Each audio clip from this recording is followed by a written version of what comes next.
ನಮಸ್ಕಾರ ಫ್ರೆಂಡ್ಸ್, ನಾನು ಶ್ವೇತಾ ರಾಜೇಂದ್ರನ್ ಮಾತಾಡ್ತಾ ಇರೋದು. ಲಕ್ಷ್ಮಿತಾ ರಾಯರ್ ಮಗಳು ಕನ್ನಡ ಯೂಟ್ಯೂಬ್ ಚಾನಲ್ಗೆ ತಮ್ಮೆಲ್ಲರಿಗೂ ಆತ್ಮೀಯವಾದ ಸ್ವಾಗತ. ಮುಂಜಾನೆಯ ಶುಭಾಶಯಗಳು ಸ್ನೇಹಿತರೆ. ನಾನಿವತ್ತು ವಿಶೇಷವಾಗಿ ನಿಮಗೆ ಒಂದು ಪುಟ್ಟ ತಂತ್ರನ ಹೇಳ್ಕೊಡ್ತಾ ಇದ್ದೀನಿ. ನಿಮ್ಮ ಮನೆಯಲ್ಲಿ ವಾಮಾಚಾರದ ಪ್ರಯೋಗ ಆಗಿದೆ, ಅಥವಾ ನಮ್ಮ ಮನೆಯಲ್ಲಿ ಯಾರೋ ನಮ್ಮ ಶತ್ರುಗಳು ನಮ್ಮ ವಿರುದ್ಧ ನಮಗೆ ಮಾಟ ಮಂತ್ರದ ಪ್ರಯೋಗ ಮಾಡಿಸಿದ್ದಾರೆ ಅಂತ ನಿಮಗೆ ಅನ್ನಿಸ್ತಾ ಇದೆ ಅಂತ ಅಂದರೆ, ಅಥವಾ ನಿಮ್ಮ ಶತ್ರುಗಳು ನಿಮಗೆ ಗೊತ್ತಿಲ್ಲದಂಗೆ ನಿಮ್ಮ ಜೊತೆನೇ ಇದ್ದು ನೀವು ಹಾಳಾಗಬೇಕು ಅಂತ ನಿಮ್ಮ ಮೇಲೆ ಇಲ್ಲ ಸಲ್ಲದ ಕಾರಣಗಳನ್ನು ಹೇಳಿ ವಾಮಾಚಾರದ ಪ್ರಯೋಗಗಳನ್ನು ಮಾಡಿ ತಗಡುಗಳು, ನಿಂಬೆಹಣ್ಣುಗಳು ಅದು ಇದನ್ನು ಮಾಡಿಸ್ಕೊಂಬಂದು ನಿಮ್ಮ ಮನೆಯ ಸುತ್ತಮುತ್ತ ಎಸ್ತಿರೋ ಅಂಥದ್ದು, ಅಥವಾ ನಿಮಗೆ ಗೊತ್ತಿಲ್ಲದಂಗೆ ಎಲ್ಲೋ ಒಂದು ಕಡೆ ನಿಮ್ಮ ಫೋಟೋಗಳನ್ನು, ನಿಮ್ಮ ಕೂದಲುಗಳನ್ನು, ನಿಮ್ಮ ಸೀರೆಗಳನ್ನು, ಅಥವಾ ನೀವು ಹಾಕುವಂಥ ಚಪ್ಪಳೆಗಳನ್ನು ತಗೊಂಡೋಗಿ ವಾಮಾಚಾರದ ಪ್ರಯೋಗಗಳನ್ನು ಮಾಡಿಸಿ ಅವರು ವಿಕೃತವಾಗಿ ಸಂತೋಷ ಪಡ್ತಾ ಇರೋವಂಥವ್ರು,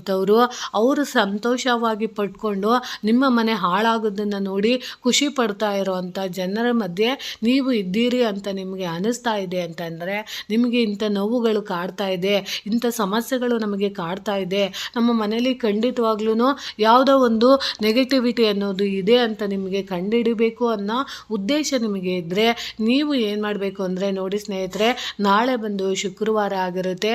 ನಾಳೆ ಬೆಳಗ್ಗೆ ನೀವು ಇದೊಂದು ಕೆಲಸನ ನೀವು ಮಾಡ್ಕೋಬೇಕಾಗುತ್ತೆ.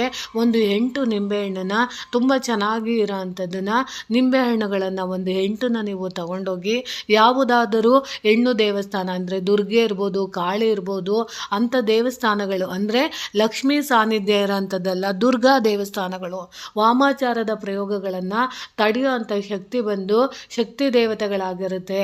ಅಂಥ ಶಕ್ತಿ ದೇವತೆಗಳಂದರೆ ಭದ್ರಕಾಳಿ ಇರ್ಬೋದು, ಕಾಳಿ ಇರ್ಬೋದು, ಕಾಟೇರಮ್ಮ ಇರ್ಬೋದು, ಅಣ್ಣಮ್ಮ ಇರ್ಬೋದು, ಇಂಥ ದೇವಸ್ಥಾನಗಳು, ದುರ್ಗಾ ಪರಮೇಶ್ವರಿ ದೇವಸ್ಥಾನಗಳಿಗೆ ನೀವು ನಾಳೆ ದಿನ ಹೋಗಿ ಆ 8 ನಿಂಬೆ ಹಣ್ಣುಗಳನ್ನು ತಾಯಿ ಮಡಿಲಲ್ಲಿ ಇಟ್ಟು, ನೀವು ಯಾರು ನಮ್ಮ ಮನೆಯಲ್ಲಿ ವಾಮಾಚಾರದ ಪ್ರಯೋಗ ಮಾಡಿದ್ದಾರೋ, ಯಾರು ನಮಗೆ ಮಾಟ ಮಂತ್ರನ ಮಾಡಿಸಿದ್ದಾರೋ ಅಂಥವರು ನಮಗೆ ಕನಸಿನಲ್ಲಿ ಗೋಚಾರ ಆಗೋದು, ಅಥವಾ ಅವರ ಹೆಸರುಗಳು ಪದೇ ಪದೇ ನಮ್ಮ ಮನೆಗೆ, ನಮ್ಮ ಮನೆಯವರ ಬಾಯಲ್ಲೋ ಅಕ್ಕಪಕ್ಕದವರ ಹೆಸರಲ್ಲೋ ನಮಗೆ ಅದು ಗೊತ್ತಾಗೋ ರೀತಿ ನೀನು ಮಾಡಬೇಕು ತಾಯಿ ಅಂತ ಹೇಳಿ, ನಾನು ಇದನ್ನು ಒಂದು ತಾಂತ್ರಿಕ ಪ್ರಯೋಗನ ಇವತ್ತು ನಮ್ಮ ಮನೆಯಲ್ಲಿ ನಾನು ಮಾಡ್ತೀನಿ, ಅದನ್ನು ನೀನು ಯಾವುದಾದ್ರೂ ಒಂದು ರೂಪದಲ್ಲಿ ನಮಗೆ ತಿಳಿಸಿಕೊಡೋ ಅಂಥ ಪ್ರಯತ್ನನ ನೀವು ಮಾಡಿ ಅಂತ ಹೇಳಿ, ನಾನು ಇದನ್ನು ಮಾಡ್ತೀನಿ ಅಂತ ಹೇಳಿ ನೀವು ಸಂಕಲ್ಪ ಮಾಡಿಸ್ಕೊಂಡು ಆ ದೇವಿಯ ಮುಂದೆ ನೀವು ಆ ನಿಂಬೆ ಹಣ್ಣುಗಳನ್ನು ಇಟ್ಟಿಸಿ ಪೂಜೆ ಮಾಡಿಸಿ ಅದ್ರ ಸಮೇತ ಬರುವಾಗ ಅಲ್ಲಿ ಕುಂಕುಮ ಅರ್ಚನೆ ಮಾಡಿದಂತಹ ಸ್ವಲ್ಪ ಕುಂಕುಮನ ನೀವು ಆ ನಿಂಬೆ ಹಣ್ಣಿನ ಜೊತೆ ನೀವು ತಗೊಂಬಂದು ನಾಳೆ ದಿನ ವಿಶೇಷವಾಗಿ ಸಂಜೆ ಸಮಯದಲ್ಲಿ ನೀವು ಇನ್ನೇನು ಮಲಗ್ತಾ ಇದ್ದೀವಿ, ಗೋಧೂಳಿ ಸಮಯದಲ್ಲಿ ನಾವು ಮಲಗ್ತಾ ಇದ್ದೀವಿ, ಪೂಜೆ ಎಲ್ಲ ಮಾಡಿ ಗೋಧೂಳಿ ಸಮಯದಲ್ಲಿ ನೀವು ಒಂದು ಮನೆಯಲ್ಲಿ ಇಷ್ಟು ಪೂಜೆ ಮಾಡಬೇಕು. ಆಮೇಲೆ ನೀವು ಇನ್ನೇನು ಮಲಗ್ತಾ ಇದ್ದೀರಾ ಅನ್ನೋ ಹೊತ್ತಲ್ಲಿ ನೀವು ಏನು ಮಾಡಬೇಕು ಅಂದರೆ 8 ದಿಕ್ಕುಗಳಿಗೂ ನೀವು ಆ ನಿಂಬೆಹಣ್ಣನ್ನು ಒಂದೊಂದೂ ಇಡಬೇಕಾಗುತ್ತೆ. ಅಂದರೆ ಪೂರ್ವಕ್ಕೆ ಒಂದು, ಪಶ್ಚಿಮಕ್ಕೆ ಒಂದು, ದಕ್ಷಿಣಕ್ಕೆ ಒಂದು, ಉತ್ತರಕ್ಕೆ ಒಂದು, ಇನ್ನೊಂದು ವಾಯುವ್ಯಕ್ಕೆ ಒಂದು, ನೈಋತ್ಯಕ್ಕೆ ಒಂದು, ಆಗ್ನೇಯಕ್ಕೆ ಒಂದು, ಇನ್ನೊಂದು ಈಶಾನ್ಯ ಮೂಲೆಗೆ 4 ದಿಕ್ಕು, ಅಂದರೆ 8 ದಿಕ್ಕಿಗೂ ಆ 8 ನಿಂಬೆಹಣ್ಣನ್ನ ಸ್ವಲ್ಪ ನೀವು ಆ ಕುಂಕುಮ ತಂದಿರ್ತೀರಲ್ಲ ಆ ಕುಂಕುಮನ ಅದಕ್ಕೆ ಸರಿಬಿಟ್ಟು ನೀವು ಆ 8 ದಿಕ್ಕುಗಳಲ್ಲೂ ಇಡಬೇಕು. ಇಟ್ಟಾಗ ನಿಮಗೆ 1 ವಾರಗಳ ಕಾಲ ನೀವು ಅದನ್ನು ಸಂಪೂರ್ಣವಾಗಿ ಅದನ್ನು ಬಿಟ್ಬಿಡಬೇಕು. ಆವಾಗ ನಿಮಗೆ ಗೊತ್ತಾಗುತ್ತೆ ಯಾವುದು ಜಾಸ್ತಿ, ಈ 8 ನಿಂಬೆಹಣ್ಣುಗಳು ನಿಮಗೆ ಯಾವುದು ಜಾಸ್ತಿ ಕೊಳೆಯೋದಕ್ಕೆ ಸ್ಟಾರ್ಟ್ ಆಗುತ್ತೋ ಆ ದಿಕ್ಕಿನಲ್ಲಿ ನಿಮಗೆ ಆ ದಿಕ್ಕಿನಲ್ಲಿರುವಂಥ ವ್ಯಕ್ತಿಗಳು ಯಾರೋ ನಿಮಗೆ ಮಾಟ ಮಂತ್ರದ ಪ್ರಯೋಗಗಳನ್ನು ಮಾಡ್ತಾ ಇರ್ತಾರೆ. ಅಂದರೆ ನಿಮಗೆ ಗೊತ್ತಾಗುತ್ತೆ ಆ 8 ದಿನಗಳಲ್ಲಿ ನಿಮಗೆ ನಿಮ್ಮ ಶತ್ರುಗಳು ಯಾರು ನಿಮಗೆ ವಾಮಾಚಾರನ ಮಾಡಿಸಿದ್ದಾರೋ ಅವರ ಹೆಸರುಗಳು ನಿಮಗೆ ಗೊತ್ತಿಲ್ಲದಂಗೆ ನಿಮ್ಮ ನೆಂಟರಿಷ್ಟರಲ್ಲೋ ನಿಮ್ಮ ಕನಸಲ್ಲೋ ಯಾವುದೋ ಒಂದು ರೂಪದಲ್ಲಿ ಪದೇ ಪದೇ ನಿಮಗೆ ಗೋಚಾರ ಆಗುವಂಥದ್ದು ಆಗುತ್ತೆ. ಆಗ ನೀವು ತಿಳ್ಕೊಬೇಕು, ನಮ್ಮ ಮನೆಯಲ್ಲಿ ಇಂಥವರು ಮಾಟ ಮಂತ್ರನ ನಮಗೆ ಮಾಡಿಸಿದ್ದಾರೆ ಅಥವಾ ನಾವು ಚೆನ್ನಾಗಿರೋದ ಅವರು ನೋಡಿ ನಮಗೆ ಸಹಿಸ್ಕೊಳ್ಳೋಕ್ಕಾಗ್ತಾ ಇಲ್ಲ ಅನ್ನೋದು ನಿಮಗೆ ಗೋಚಾರ ಆಗುತ್ತೆ. ಅಕಸ್ಮಾತ್ ನಿಮ್ಮ ಮನೆಯಲ್ಲಿ ಏನಾದರೂ ಋಣಾತ್ಮಕ ಬಾಧೆಗಳಿದ್ರೆ ಅಂದರೆ ನಿಮಗೆ ಗೊತ್ತಿಲ್ಲದಲ್ಲೇ ಮನೆಯಲ್ಲಿ ಏನಾದ್ರೂ ದೋಷಗಳಿದ್ರೆ ಅಂದರೆ ನೀವು ವಾಸ ಮಾಡುವಂಥ ಮನೆಯಲ್ಲಿ ಏನಾದರೂ ದೋಷಗಳಿದ್ರೂ ಸಹ ಅದು ತಿಳಿಸ್ಕೊಡುತ್ತೆ. ಯಾವ ಮೂಲೆಯಲ್ಲಿ ನಿಮಗೆ ಜಾಸ್ತಿ ನಿಂಬೆಹಣ್ಣು ಕೊಳೆಯೋದಕ್ಕೆ ಸ್ಟಾರ್ಟ್ ಆಗುತ್ತೋ ಅಂದರೆ ತುಂಬ ಬೇಗ ಒಣಗಿಬಿಡುತ್ತೆ ಮತ್ತು ಕೊಳೆಯೋಕ್ಕೆ ಸ್ಟಾರ್ಟ್ ಆಗುತ್ತೆ, ಅಂಥದ್ದಾದಾಗ ನಮಗೆ ಈ ದಿಕ್ಕಿನಿಂದ ನಮ್ಮ ಮನೆಯಲ್ಲಿ ಯಾವುದೋ ಒಂದು ರೀತಿಯ ವಾಸ್ತು ದೋಷ ಇರ್ಬೋದು ಅಥವಾ ಕೆಟ್ಟ ಕಣ್ಣು ದೃಷ್ಟಿ ಬಿದ್ದಿರ್ಬೋದು ಅಥವಾ ಯಾರಾದರೂ ನಮ್ಮ ಮನೆ ಹಿಂದೆ ಅಂದರೆ ಪೂರ್ವಿಕರು ಯಾರಾದರೂ ಇದ್ದು ಆ ಜಾಗದಲ್ಲಿ ಏನಾದ್ರೂ ಕೆಟ್ಟದ್ದು ಇದ್ದಾಗ ಅದು ಸಿಂಪ್ಟಮ್ನ ತೋರಿಸುತ್ತೆ. ಆ ಜಾಗಕ್ಕೆ ಅಂತಲೇ ನೀವು ವಿಶೇಷವಾಗಿ ಯಾವುದಾದ್ರೂ ತಾತ್ಕಾಲಿಕವಾಗಿ ಯಾವುದಾದ್ರೂ ಒಂದು ದಿಕ್ಕಲ್ಲಿ ನಿಮಗೆ ಅಡಚಣೆ ಆಗ್ತಿದೆ ಅಂದಾಗ ಅಲ್ಲಿ ಯಾವುದಾದ್ರೂ ಒಂದು ಪೂಜೆ ಅಂತನೇ ನೀವು ಮಾಡಿ ಒಂದು ವಾಸ್ತು ಗಿಡನ ಅಥವಾ ಯಾವುದಾದ್ರೂ ಒಂದು ದೇವರಿಗೆ ಸಂಬಂಧಪಟ್ಟಂತಹ ತಾಂತ್ರಿಕ ಪ್ರಯೋಗಗಳಿಗೆ ಸಂಬಂಧಪಟ್ಟಂತಹ ವಸ್ತುಗಳಿರುತ್ತೆ, ಅದನ್ನು ನೀವು ತಂದು ಆ ದಿಕ್ಕಲ್ಲಿ ಹಾಕೋದ್ರಿಂದ ಖಂಡಿತವಾಗ್ಲೂ ನಿಮ್ಮ ಮನೆಗೆ ಯಾವುದೇ ರೀತಿಯ ದೃಷ್ಟಿದೋಷಗಳಿದ್ರೂ ಹೋಗುತ್ತೆ. ಅಂದರೆ ಯಾರಾದರೂ ವಾಸ್ತುತಜ್ಞರನ್ನ ನೀವು ಭೇಟಿಯಾಗಿ ಅವಾಗ ನಮ್ಮ ಮನೆಯಲ್ಲಿ ಈ ದಿಕ್ಕಲ್ಲಿ ಈ ರೀತಿ ಸಮಸ್ಯೆ ಇದೆ ಅಂದಾಗ ಅದಕ್ಕೆ ಉಪಯುಕ್ತವಾದಂತಹ ಮಾಹಿತಿನ ಅವರು ಖಂಡಿತವಾಗ್ಲೂ ತಿಳಿಸ್ಕೊಡ್ತಾರೆ.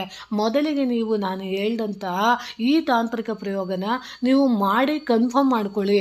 ಯಾಕಂದರೆ ನಿಮಗೆ ಯಾವ ದಿಕ್ಕಲ್ಲಿ ಯಾರ ಕಡೆಯಿಂದ ನಿಮಗೆ ಇಷ್ಟು ಸಮಸ್ಯೆ ಆಗ್ತಿದೆ ಅಥವಾ ನಿಮ್ಮ ಮನೆಯಲ್ಲಿ ನಿಮ್ಮ ಅಕ್ಕಪಕ್ಕದವರೇ ನಿಮಗೆ ಮಾಟ ಮಂತ್ರನ ಮಾಡಿಸ್ತಾ ಇದ್ದಾರಾ ಇಲ್ವಾ ಅನ್ನೋದು ನಿಮಗೆ ಕಂಡುಹಿಡಬೇಕು ಅನ್ನೋದಾದರೆ ನೀವು ಆ 8 ನಿಂಬೆಹಣ್ಣುಗಳನ್ನು 8 ದಿಕ್ಕಲ್ಲಿ ಇಟ್ಟಾಗ ಯಾವ ದಿಕ್ಕಲ್ಲಿ ಜಾಸ್ತಿ ಕೊಳೆಯುತ್ತೋ ಆವಾಗ ನಿಮಗೆ ಗೋಚಾರ ಆಗುತ್ತೆ, ಈ ದಿಕ್ಕಲ್ಲಿ ಏನೋ ಸಮಸ್ಯೆ ಇದೆ, ಅದಕ್ಕೋಸ್ಕರ ನಮ್ಮ ಮನೆ ಅಭಿವೃದ್ಧಿ ಆಗ್ತಿಲ್ಲ, ನಮ್ಮ ಮಕ್ಕಳ ಶ್ರೇಯೋಭಿವೃದ್ಧಿಗೆ ನಾವು ಮಾಡ್ತಿರೋಂಥ ಪೂಜೆಗಳು ನಮಗೆ ವರ ಕೊಡ್ತಾ ಇಲ್ಲ ಅನ್ನೋದನ್ನ ನೀವು ಅರ್ಥ ಮಾಡ್ಕೊಬೇಕು. ಅದಾದಮೇಲೆ ನೀವು ಏನು ಮಾಡಬೇಕು, ಆ ರೀತಿ ಆಗ್ತಿದೆ ಅಂದಾಗ ನೀವು ಯಾವುದೇ ರೀತಿಯ ತೊಂದರೆ ನಮಗೆ ಎಷ್ಟು ಯಾವ ರೀತಿ ಅದು ಕೊಳ್ತಿದೆ ಅನ್ನೋದ್ರ ಮೇಲೆ ತುಂಬ ಜಾಸ್ತಿ ಕೊಳ್ತು ವಾಸನೆ ಬರ್ತಿದೆ ಅಂದರೆ ಖಂಡಿತವಾಗ್ಲೂ ನಿಮ್ಮ ಮನೆಯಲ್ಲಿ ವಾಮಾಚಾರದ ಪ್ರಯೋಗ ಆಗಿದೆ ಅಂತ ಅಂದ್ಕೋಬೇಕು. ಅಂದರೆ ಕೆಲವೊಂದು ನಿಂಬೆಹಣ್ಣುಗಳು ಒಣಗೋದಿಲ್ಲ, ಅದು ಫ್ರೆಶ್ ಆಗೇ ಇರುತ್ತೆ, ಚೆನ್ನಾಗಿರುತ್ತೆ. ಆವಾಗ ನೀವು ವಾಸ್ತು ತಜ್ಞರನ್ನ ಅಥವಾ ನಿಮ್ಮ ಮನೆಯ ಸುತ್ತಮುತ್ತ ಇರುವಂಥ ಯಾರಾದರೂ ಪುರೋಹಿತರುಗಳನ್ನ ಅಥವಾ ಯಾವುದಾದ್ರೂ ಚೆನ್ನಾಗಿ ಇದು ತಾಂತ್ರಿಕ ಪ್ರಯೋಗಗಳನ್ನು ಹೋಗಲಾಡಿಸುವಂಥ ಗುರುಗಳಿರ್ತಾರೆ, ಅಂಥವ್ರನ್ನ ನೀವು ಹೋಗಿ ಕೇಳಿಕೊಂಡ್ರೆ ಅವರು ನಿಮಗೆ ಸಜೆಷನ್ನ ಕೊಡ್ತಾರೆ, ಅದನ್ನು ನೀವು ಮಾಡ್ಕೊಬೋದು. ಅಕಸ್ಮಾತ್ ನಿಮಗೆ ಆ ರೀತಿ ಅನ್ನಿಸ್ತಾ ಇದೆ ಅಂತಂದಾಗ ನೀವು ಏನು ಮಾಡ್ಬೋದು ಅಂದರೆ ದುರ್ಗಾದೇವಿ ದೇವಸ್ಥಾನದಿಂದ ತಂದಿರೋ ಅಂತಹ ಕುಂಕುಮನ ನೀವು ಅದನ್ನು ಒಂದು ತಾಮ್ರದ ಬಿಂದಿಗೆಯಲ್ಲಿ ಅದನ್ನು ಹಾಕೋಬೇಕಾಗುತ್ತೆ. ಅದಕ್ಕೆ ಸ್ವಲ್ಪ ನಿಂಬೆಹಣ್ಣನ್ನು ನೀವು ಫ್ರೆಶ್ ಆಗಿ ಇನ್ನೊಂದು ಹೊಸ ನಿಂಬೆಹಣ್ಣನ್ನು ತಂದು ಅದನ್ನು ಕಲಸಿ ಆ ನೀರನ್ನು ನೀವು ಮನೆ ಸುತ್ತ ಪ್ರೋಕ್ಷಣೆ ಮಾಡೋ ಅಂಥದ್ದನ್ನು ಗಂಜಲನ ಹಾಕಬೇಕಾಗುತ್ತೆ. ಅದನ್ನು ಹಾಕಿ ಸ್ವಲ್ಪ ಕಲ್ಲುಪ್ಪನ್ನು ಹಾಕಿ ಅಷ್ಟನ್ನು ನೀವು ಬೆರೆಸಿ ಪ್ರತಿದಿನ ನೀವು ಯಾವ ದಿಕ್ಕಲ್ಲಿ ಜಾಸ್ತಿ ನಿಮಗೆ ಅದು ನೆಗೆಟಿವಿಟಿ ಕಾಣಿಸ್ತಿದೆ ಅಂದಾಗ ಮನೆಗೆಲ್ಲ ಸಿಂಪಡಿಸಿ ಆ ಜಾಗದಲ್ಲಿ ಆ ನೀರನ್ನು ಸ್ವಲ್ಪ ಸುರಿಯೋ ಅಂಥದ್ದು ಮಾಡಿ. ಅಕಸ್ಮಾತ್ ಸುರಿಯೋಕ್ಕೆ ಜಾಗ ಇಲ್ಲ ಅಂದರೆ ಒಂದು ಮಣ್ಣಿನ ಮಡಕೆನ ತಗೊಂಡು ಆ ಮಣ್ಣಿನ ಮಡಕೆ ಒಳಗಡೆಗೆ ಅದನ್ನು ಹಾಕಿ ಅಲ್ಲಿ ಬಿಡೋ ಅಂಥದ್ದನ್ನು ಮಾಡಿ. ಆಗ ಆ ಋಣಾತ್ಮಕ ಬಾಧೆಗಳಿದ್ರೆ ಅದೆಲ್ಲ ಆ ನೀರು ನುಂಗಾಕುತ್ತೆ, ಅಂದರೆ ಹೀರುತ್ತೆ ಅಥವಾ ಅದನ್ನು ನೆಗೆಟಿವಿಟಿನ ಆಕರ್ಷಣೆ ಮಾಡಿ ಅದು ಹೋಗೋ ಅಂಥದ್ದಾಗುತ್ತೆ. ಈ ತುಂಬ ಸರಳವಾದದ್ದು ಪರಿಹಾರನ ಖಂಡಿತವಾಗ್ಲೂ ಪ್ರತಿಯೊಬ್ಬರು ಕೂಡ ಮಾಡ್ಕೊಳ್ಳಿ. ಯಾಕಂದರೆ ನಮ್ಮ ಮನೆಗೆ ಯಾವುದೋ ಒಂದು ರೀತಿಯ ಋಣಬಾಧೆಗಳು, ಸಂಕಟಗಳು, ದೃಷ್ಟಿದೋಷಗಳು, ಮಾಟ ಮಂತ್ರಗಳ ಪ್ರಯೋಗಗಳಿಂದ ಮಾನಸಿಕವಾಗಿ ಕಿರಿಕಿರಿ ಅನುಭವಿಸ್ತಾ ಇರ್ತಾರೆ, ತುಂಬ ನೋವನ್ನ ಅನುಭವಿಸ್ತಾ ಇರ್ತಾರೆ, ಗಂಡ ಹೆಂಡತಿ ಚೆನ್ನಾಗೇ ಇರೋದಕ್ಕೆ ಬಿಡೋ ಬಿಡೋದಿಲ್ಲ, ಮಕ್ಕಳ ಜೊತೆ ಅನ್ಯೋನ್ಯವಾಗಿರೋದಕ್ಕೆ ಬಿಡೋದಿಲ್ಲ. ಈ ರೀತಿ ನೀವು ಈ ಸಣ್ಣ ಪರಿಹಾರನ ನೀವು ಮಾಡ್ಕೊಳ್ಳೋದ್ರಿಂದ ಖಂಡಿತವಾಗ್ಲೂ ನಿಮಗೆ ಯಾವುದೇ ರೀತಿಯ ದೃಷ್ಟಿದೋಷಗಳಿದ್ರೂ ಹೋಗುತ್ತೆ. ಇನ್ನೂ ಒಂದು ಪ್ರಯೋಗನ ನಾನು ನಿಮಗೆ ಹೇಳ್ಕೊಡ್ತೀನಿ. ಅಕಸ್ಮಾತ್ ನಿಮಗೆ ದೃಷ್ಟಿದೋಷಗಳು ಅಂದರೆ ನಾವು ಮನೆಗೆ ನಮಗೆ ತುಂಬ ಚೆನ್ನಾಗಿ ಮನೆ ಕಟ್ಸಿದ್ದೀವಿ, ಅದನ್ನು ನೋಡಿ ಕೆಲವೊಬ್ಬರು ಕರುಮ್ತಾರೆ. ನಾವು ಚೆನ್ನಾಗಿ ಅಭಿವೃದ್ಧಿ ಆಗ್ತಿದ್ರೆ ನಮ್ಮ ಮನೆಗೆ ಯಾವುದಾದ್ರೂ ಒಂದು ಸಾಮಾನು ತಂದರೆ ಸಾಕು ಕುದುಕ್ತಾರೆ. ನಮಗೆ ಗೊತ್ತಿಲ್ದಿದ್ದಂಗೆ ನಾವು ಗಂಡ ಹೆಂಡತಿ ಚೆನ್ನಾಗಿದ್ರೆ ಅದನ್ನು ನೋಡಿ ಸಹಿಸೋಕ್ಕಾಗ್ದಲೆ ನಮ್ಮ ಬೆನ್ನಿಂದೆ ಬೇರೆ ಬೇರೆ ಥರ ಮಾತಾಡಿಕೊಂಡು ನಮಗೆ ತುಂಬ ಕಷ್ಟ ಕೊಡ್ತಾ ಇದ್ದಾರೆ, ಟಾರ್ಚರ್ ಕೊಡ್ತಾ ಇದ್ದಾರೆ. ನಾವು ಏನು ಮಾಡಬೇಕು ಅಂತ ಗೊತ್ತಿಲ್ಲ. ನಮ್ಮ ಮಕ್ಕಳು ಚೆನ್ನಾಗಿರೋದನ್ನು ನೋಡಿ, ನಮ್ಮ ಮಕ್ಕಳು ಚೆನ್ನಾಗಿ ಓದೋದನ್ನು ನೋಡಿ ಸಹಿಸೋಕ್ಕಾಗೋದಿಲ್ಲ. ಈ ರೀತಿಯೆಲ್ಲನೂ ಕೆಲವೊಬ್ಬರು ಮಾಡ್ತಾ ಇರ್ತಾರೆ ಅಂತ ನಿಮಗೆ ಅನ್ನಿಸ್ತಾ ಇದೆ ಅಂತಂದರೆ ನೀವು ಏನು ಮಾಡಬೇಕು ಅಂದರೆ ಆ ಕೆಟ್ಟ ದೃಷ್ಟಿಗಳು ಹೋಗಬೇಕು ಅಂತ ಅಂದಾಗ ನೀವು ಒಂದು 4 ಬಿಳಿ ಹಾಳೆಗಳನ್ನು ನೀವು ತಗೊಂಡು 4 ದಿಕ್ಕು ಅಂದರೆ ನಿಮ್ಮ ಮನೆಯ 4 ದಿಕ್ಕುಗಳಲ್ಲಿ ಅಲ್ಲಿ ನೀವು ಏನು ಮಾಡಬೇಕು ಅಂದರೆ ಒಂದು ಮುಷ್ಟಿಯಷ್ಟು ಕಲ್ಲುಪ್ಪನ್ನ ನೀವು ತಗೊಂಡು ಆ 4 ಮೂಲೆಗಳಿಗೂ ನೀವು ಆ ಬಿಳಿಯ ಹಾಳೆ ಮೇಲೆ ಅದನ್ನು ಇಟ್ಟು ನೀವು ಬಿಡಬೇಕಾಗುತ್ತೆ. ಅದಾದಮೇಲೆ ನೀವು ಏನು ಮಾಡಬೇಕು ಅಂದರೆ ಬೆಳಗ್ಗೆ ಸ್ನಾನ ಪೂಜೆ ಮಾಡಿದ ನಂತರ ಆ ಉಪ್ಪನ್ನು ನೀವು 1 ಲೋಟ ನೀರಿಗೆ ಹಾಕಿ ಕರಗಿದ ನಂತರ ಮನೆಯಿಂದ ಆಚೆ ಸುರಿಬೇಕು. ಈ ರೀತಿ ನೀವು ಪ್ರತಿ ಶನಿವಾರಕ್ಕೊಂದು ಸರಿನೋ ಶುಕ್ರವಾರಕ್ಕೆ ಒಂದು ಸರಿನೋ ವಾರಕ್ಕೆ ಒಂದು ಸರಿ ನೀವು ಮಾಡೋದ್ರಿಂದ ನಿಮ್ಮ ಮನೆಯಲ್ಲಿರೋಂಥ ಕೆಟ್ಟ ದೃಷ್ಟಿದೋಷ ನಕಾರಾತ್ಮಕತೆಯಿಂದ ಕೂಡಿರೋ ಅಂತಹ ಯಾವುದೇ ರೀತಿಯ ಬಾಧೆಗಳಿರ್ಬೋದು, ನೋವುಗಳಿರ್ಬೋದು, ಸಮಸ್ಯೆಗಳಿರ್ಬೋದು, ಅದೆಲ್ಲ ಹೋಗೋದಕ್ಕೆ ಖಂಡಿತವಾಗ್ಲೂ ಈ ಪುಟ್ಟ ತಂತ್ರಗಳು ನಿಮಗೆ ಸಹಾಯ ಮಾಡುತ್ತೆ ಅನ್ನೋ ಉದ್ದೇಶದಿಂದ ತಿಳಿಸ್ಕೊಟ್ಟಿದ್ದೀನಿ. ನಿಮಗೆ ಯಾವುದು ಸರಿ ಅನಿಸುತ್ತೋ, ನಿಮಗೆ ಯಾವುದು ಅನುಕೂಲ ಆಗುತ್ತೋ ಅದನ್ನು ಖಂಡಿತವಾಗ್ಲೂ ಮಾಡ್ಕೊಳ್ಳಿ ಅಂತ ತಿಳಿಸ್ತಾ ಇದ್ದೀನಿ. ಪ್ರೀತಿಯ ಧನ್ಯವಾದಗಳು ಸ್ನೇಹಿತರೆ. ಮಾಹಿತಿ ಇಷ್ಟ ಆಗಿದೆ ಅಂದ್ಕೊತೀನಿ. ಪ್ರೀತಿಯ ಧನ್ಯವಾದಗಳು ಸ್ನೇಹಿತರೆ.